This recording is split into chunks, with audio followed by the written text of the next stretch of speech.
We skipped a bunch. What'd you do, Barry? Here we go. So, we send a text, an email, we make a phone call. All we say is what? Contact me, call me. We got to get together. Man, I need to see you. I discovered something you ain't going to believe it. Guys, is there anything wrong with being excited about what you're doing? No. You should not apologize for what you do. You should be enthusiastic. You should have that excitement. But understand, you don't have to share it all. There's a preacher on Christmas Sunday, the huge snowstorm.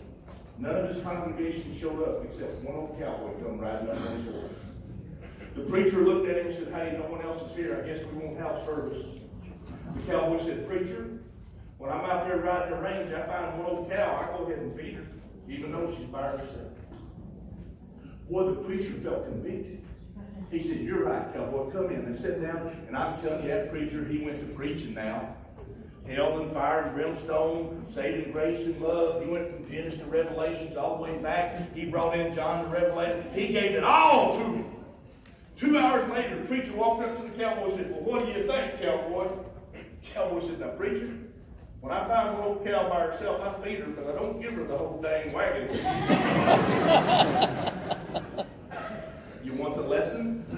Yes. You want the lesson? Yes. The lesson is, you only give them the information necessary to that conversation. It's okay to share your excitement. Just don't go into every detail, right? I promise you, less is always more. Ladies, how many of you are married? Raise your hand. The less he talks, the better he looks. Yes? Yes? So understand, less is more. All right, so our next one. 2-on-1s, 1-on-1s. Who can share with me that you're actively doing 1-on-1s, 2-on-1s to build your business? Raise your hand. Not enough. Stand up if you're actively doing 2-on-1s, 1-on-1s. I want to see the people. If you're actively doing 1-on-1s, 2-on-1s. All right, now I want you to look around the room. There's no shame in not standing, but understand something. If you're not actively standing about this, someone else is baiting your hook. You're missing a lot of fish. Give these people a round of applause as we sit down.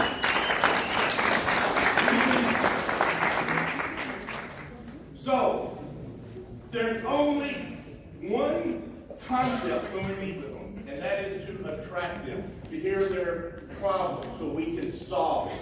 Is everybody starting to see a pattern here? Yep. So, to define a one-on-one, that's where you sit down and meet with someone individually. You and them, one-on-one. How many of you have ever been in a street fight? How many have ever been to court? Do you understand, if you're going to be in a fight, if you're going to court, it's better to have more people on your side?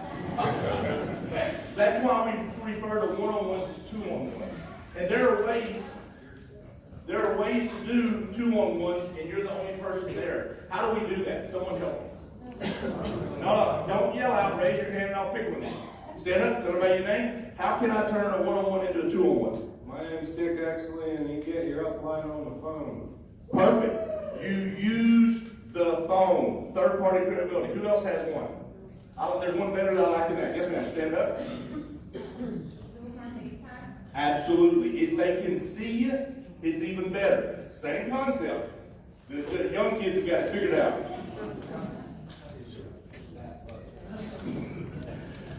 I tried to FaceTime the other day. You know how it turns around so you can show them what you're looking at? I was talking to my grandson the whole time, showing him the bathroom wall. Is there another way besides FaceTime, Zoom, and a three-way call? Yes, stand up in the back, ma'am. Tell me your name. Ruby Delgado. Hold on, I didn't hear you one more time. Ruby Delgado. Hi, Ruby. How are you doing? All right, where are you from, Ruby? Really? What part of Pennsylvania, Miss Ruby? Temple, Pennsylvania. Temple. So what's another way to do a one-on-one other than phone or FaceTime or Zoom? Invite your upline with you. Have somebody in person there. I agree with that. Anyone else have a suggestion? Yes, ma'am. Tell us your name. Crystal. Everybody say, good morning, Crystal. Good morning. Morning, Crystal. Have them bring a friend. Have them bring a friend? Have them bring a friend? Only if you have 10 friends. No, seriously, that's a good point. If the 2-on-1 is important because now it's you and someone else talking to them. If they have a friend, guess what? They can gang up on you, can't they? I would submit to you that I don't like home meetings for one reason. It's very intimate. You have a chance to visit. But if you have one negative, dill pickle sucking sourpuss, he can kill your whole home meeting, can't he? Well, my brother-in-law got in that thing and he got testicular kicks.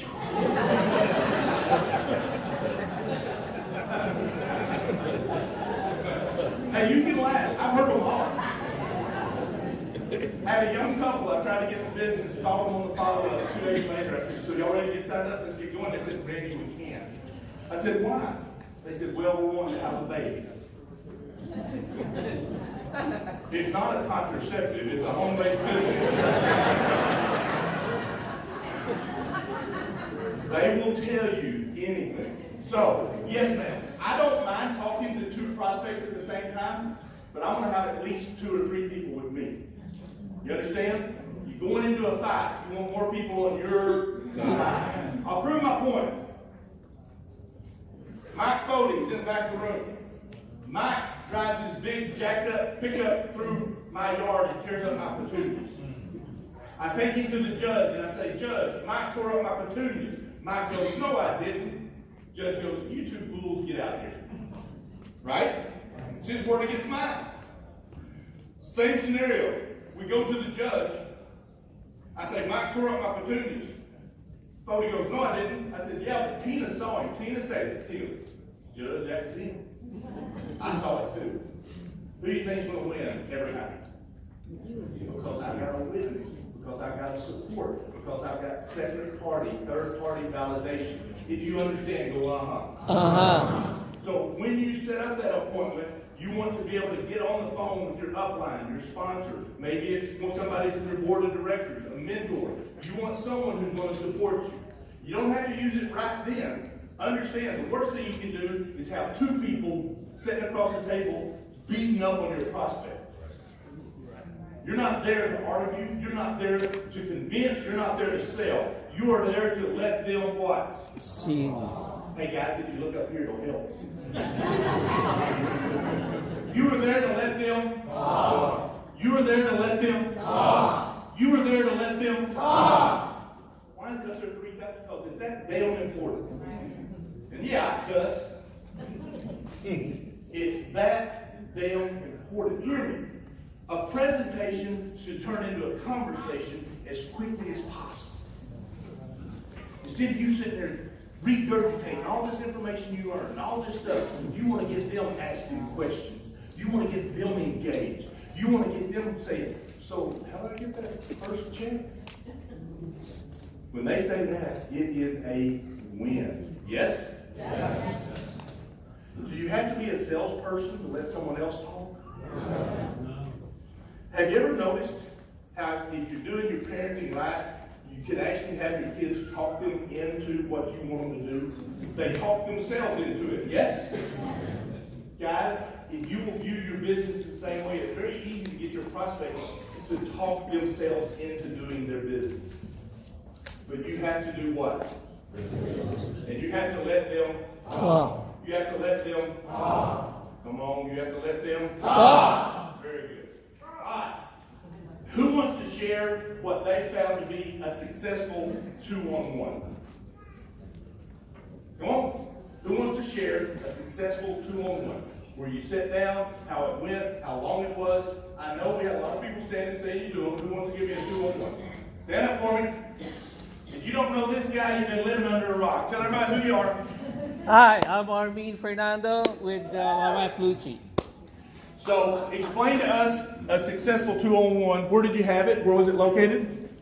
We had it in Columbus, Ohio last week. Okay, and what kind of setting was it? Restaurant, home? We were at Panera Bread. Panera Bread. And when you went in, did you sit by the door? Did you sit in a corner? I sat where I could see them come in. Okay. Guys, it's important in picking the place that you understand you can converse. If you go to some place they're playing a lot of loud music, do you think you're going to be very successful? No. Okay. So we picked the location. You were there early. Yes, I was. With her. So you already had your backup. Your bodyguard was with you. Yes. So how long from the moment they got there till it was done did you go? About 40 minutes. 40 minutes. And out of that 40 minutes, did you do most of the talking or did they? They did the talk. So how long did you show the plan out of the 40 minutes? I did not. You didn't show the plan. Explain what you did. A friend of mine brought the person, and we just listened. Guys, some of the best presentations I've ever done, I've not done a presentation. Does that make sense? Yes. Yeah. 3 claps. Ready? Ready, set, go! Alright, so the 2-on-1, let's talk about the location. If you are meeting with them, you do not want them to walk in blind. You do not want them to be surprised. So let's talk about setting it up. Number 1, if you're going to meet them in a 2-on-1, they need to know someone else is going to be there.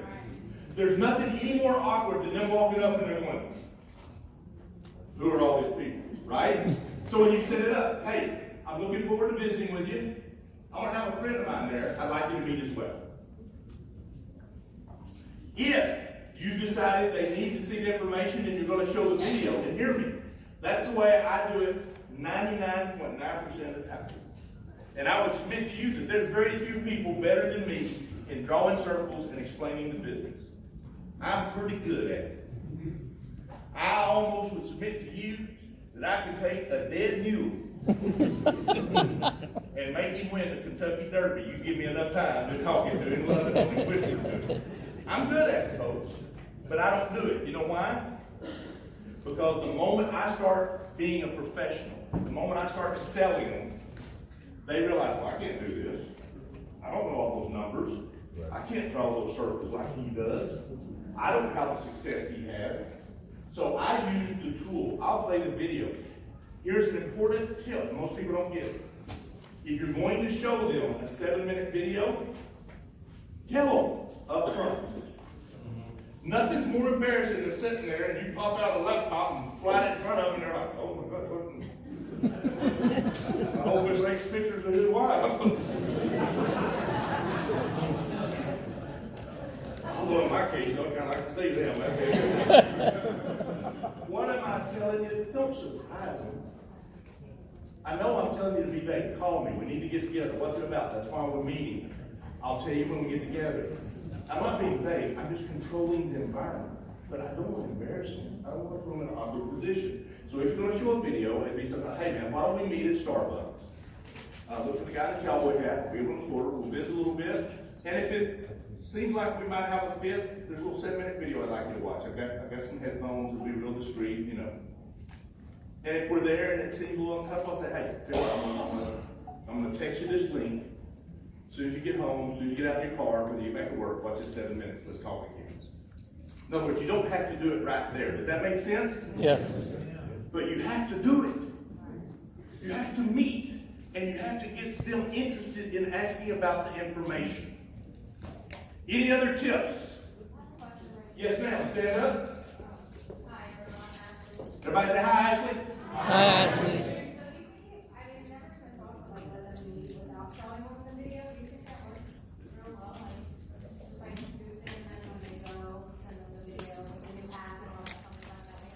I think it works great if you're truly reading the situation and do what the situation calls for. To say, I'm never going to show the video, I think it's a mistake. Because some people need to see it. To say, I always show the video is also a mistake. Because some people aren't going to watch it in that setting. So what I suggest is if you're truly listening to them and you're reading the situation and it's a conversation, they'll tell you exactly how they want you to do it. Do you agree with that? Yes. Great question. 3 claps. Ready, set, go. So, any other questions? Yes, ma'am. Stand up. This ain't no free ride. Is it better to show, like, to show them the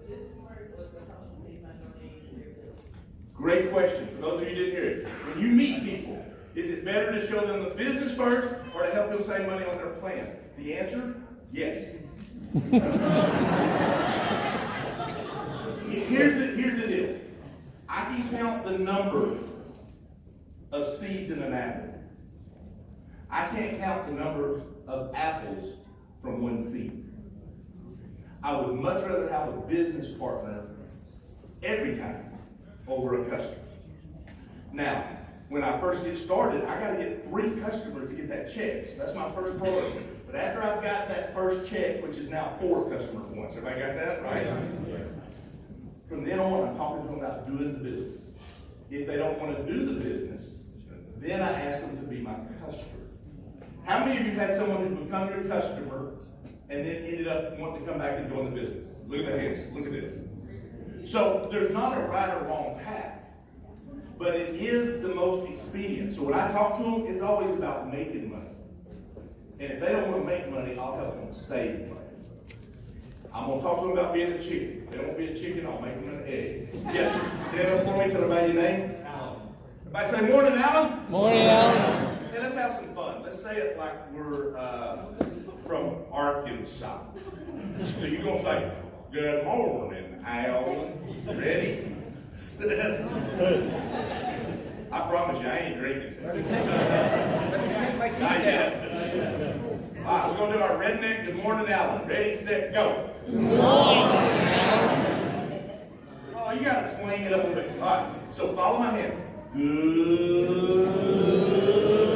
morning, Alan. Put the ready, set, go. Good morning, Alan. Y'all are weirdos, you know? All right, so what's your question, what's your point? Is there some people that you just don't want to show the business to? Yes, no. I mean, this is asking for a customer. I mean, is that a role? Oh, no, wait. I misunderstood. Is there somebody you don't want to show the business to? Yeah, they're not breathing. No, I'm dead serious. Hear me. I understand the whole 5s and 1s and better. Look, you never know where one person will lead. Yeah. If they can fog the mirror, I'm talking to them. About the business. You just don't want to go after them as a customer. You want to go after them. Everybody I talk to is about joining the business. Okay. Does that make sense? 3 claps. Ready, set, go. Any other questions on 2-on-1 points? Yes, sir. Stand up. Shout out your name. My name's Bob Galetta. Ooh, Bob been working out, ain't he? Look at you. I'm gonna stay over here. All right, so Bob, what's the question or what's your point? My point is, in my experience, I found that I need to get more familiar with a lot more people in Stream that come from different backgrounds, because if I meet somebody that I have no idea what they do for a living, if I meet a teacher, I don't know anything about teaching, I need to call a teacher. I reached out to Tara recently and said, I need your number so when I talk to women, I can have you talk to them, so it doesn't look weird with me trying to talk to them. I can get them on the phone with Tara right away and she can talk to them, and I think that's helpful. That right there is why these trainings are so critical.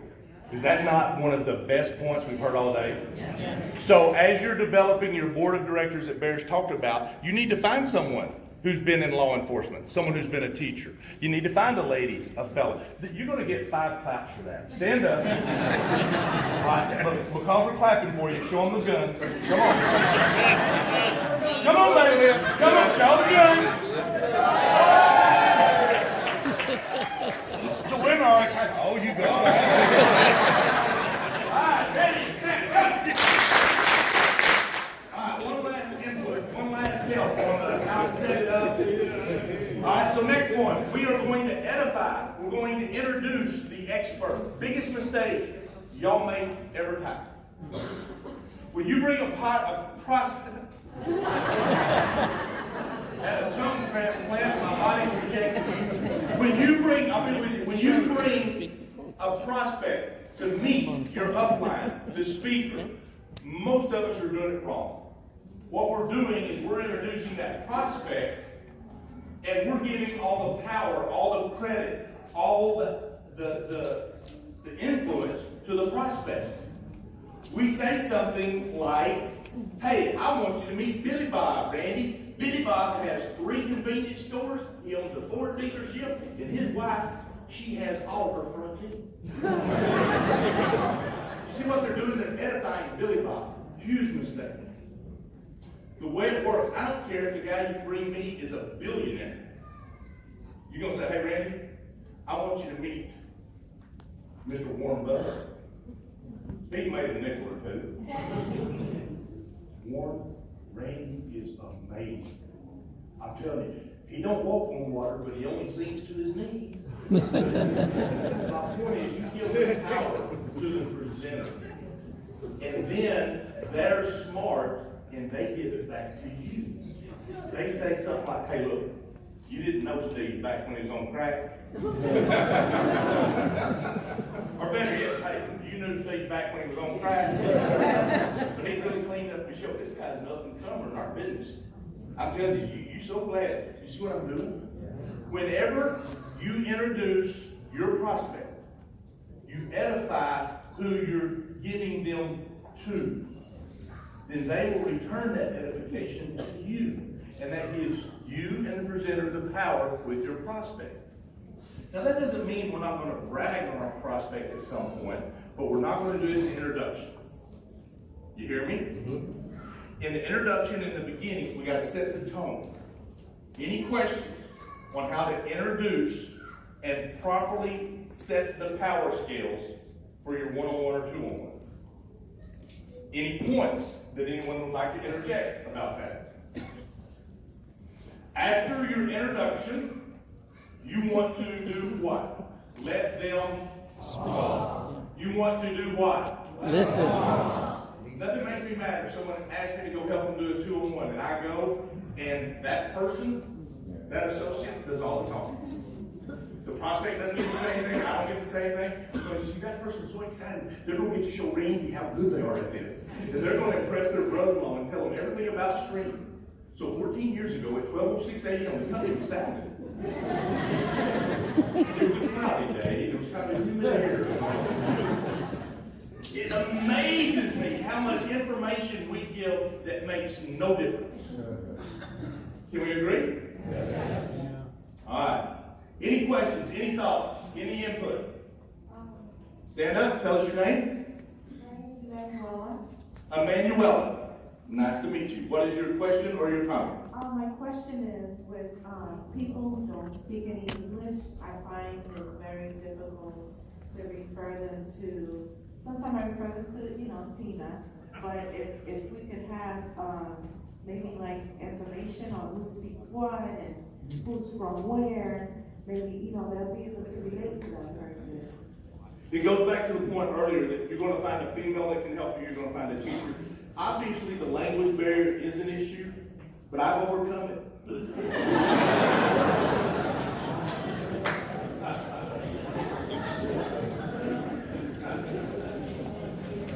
Hard to believe I'm a top earner, ain't it?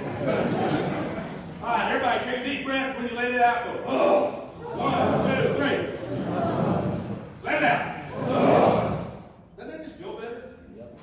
I learned that from Marcy, because every time I talk to her, that's what she does. See, you didn't get that from Marcy's my wife. What's your name? Keenan, and your daughter is? She's gorgeous. Thank you for being here. All right, so home meeting. How many people should you have at your home meeting? Suggestions? Thoughts? Raise your hand, don't yell out. Yes, sir, in the back. The big boy, I don't remember your name. As many as you're comfortable with. As many as you're comfortable with. That's a pretty good answer. Anyone else want to interject? Stand up for me. Okay, but we should have an estimate of how many we want there. Would we say it's a good home meeting if there's only one person there? Boy, I heard yes and no. By show of hands, if only one person there, is it a good home meeting? How many of you think no? I agree. There's only one there. I'll tell you my story very quickly. My first adventure into this business, this industry, was with a phone company. My sponsor, who I told no, drove 4.5 hours from Sallisaw, Oklahoma to Deep Arkansas to show me the plan. When he got there, I was very interested, but I wasn't going to do it. He said, I tell you what, let me prove to you it works without you joining. What do you mean? I'll be back next Tuesday. Get a few of your buddies together.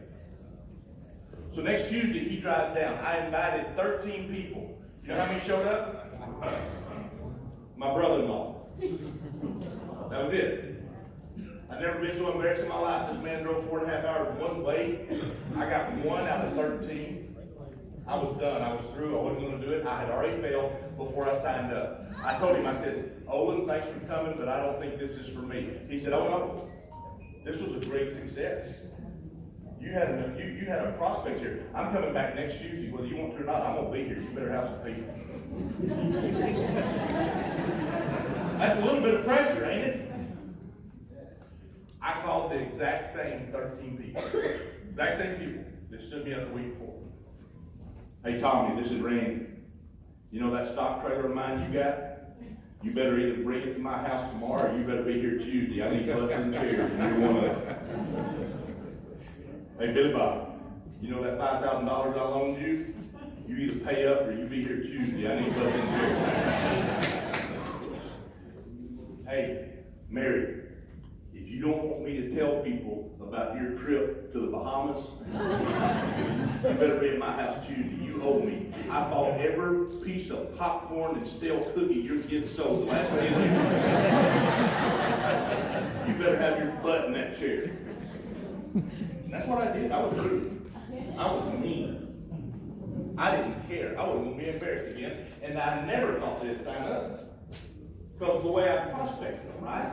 I wasn't telling them how great it was. I just said, you better leave it. Well, I invited 13. 16 showed up. Some of them brought some guests, man. That night, we signed up 23 people. Why? The fear of missing out, baby. From one week to the next, the only thing changed was my attitude, my expectation. You get it? Plus, we showed some of Olin's checks. Look, guys, it's a business. It's crazy if you think they don't need to know some business information. Now, you do not post your checks. You don't put them on Facebook. You don't stand up in front of the room. But there is nothing wrong individually if someone asks. And I usually don't give a number until I know them. If someone's joined my team, then I'll share. You buy a McDonald's, you expect to know how much you should make on McDonald's, right? But if you just walk into a McDonald's and say, hey, is the owner here? They bring the guy up front, you can't go, how much you make last year? You see the difference?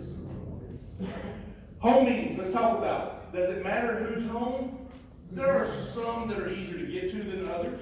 There are some that are more friendly as far as the setup. But guys, it doesn't have to be a mansion. It doesn't have to be fancy. Quite honestly, you just need a place to meet. I've done meetings. True story. I did one home meeting where the coffee table was a wire kennel. There was 3 ferrets. Ferrets in that kennel. It had like a little blanket over it. I think them 3 ferrets was trying to make 10 ferrets. If you get what I mean. So I got my little book on the table here. It's a good business. I'm telling you. You can't do it wrong. Just sometimes you can do it better than others. Okay? All right. Do you have food or not? I want to hear your thoughts on that. I don't think so. I think you're setting an example that a lot of people can't do. Now, have some water, soft drinks, coffee, that's okay. There again, I make it real clear. Hey guys, we're here. We're going to hear about 30 minutes to talk about a way to make some money, a business. After that, we can visit, whatever. And then I go right into it. I do not spend all my time visiting and socializing. That happens. You tell them it starts at 7. What time should it start? 5 still. I am going to be getting everybody seated, everyone ready prior to 7. At 7, I'm going to start. If I told them it's going to last an hour or less, I make sure they're out of there before 8 o'clock. Do you hear me? Yes. They have nothing more valuable than their time. Don't waste it.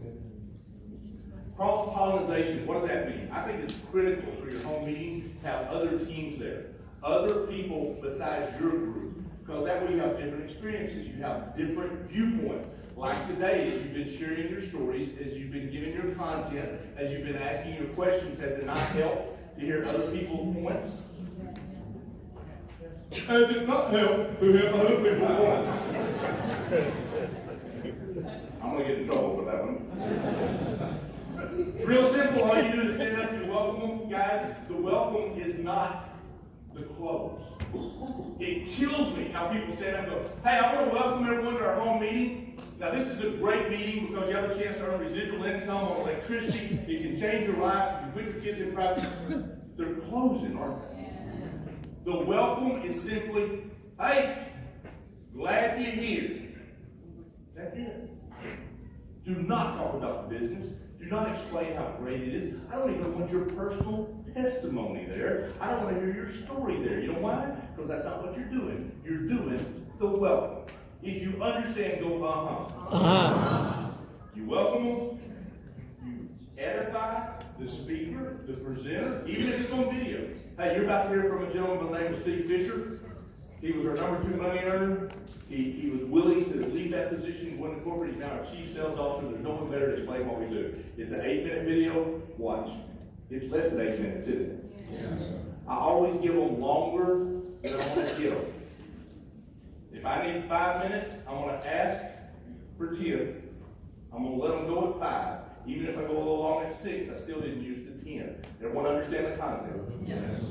All right, you think 10 people are coming to your home meeting. How many chairs do you put out? Wait, I heard 10, I heard 8.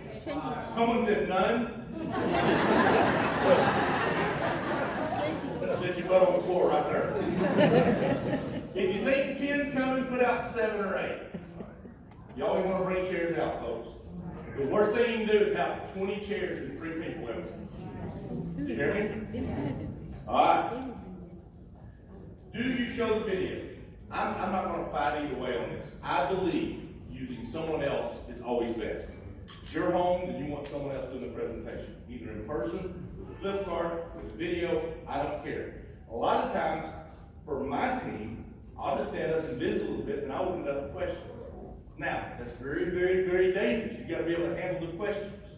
You have to be able to control the room. This is not for children or amateurs at home. Are you with me? Yes. You want to control your environment. But the more of a conversation you make it in that group, if you can control the group, then you see how it's a win, even in a home environment. All right, input on home environment, input thoughts that we didn't have on the slide. Anyone want to ask or share anything? Moving on.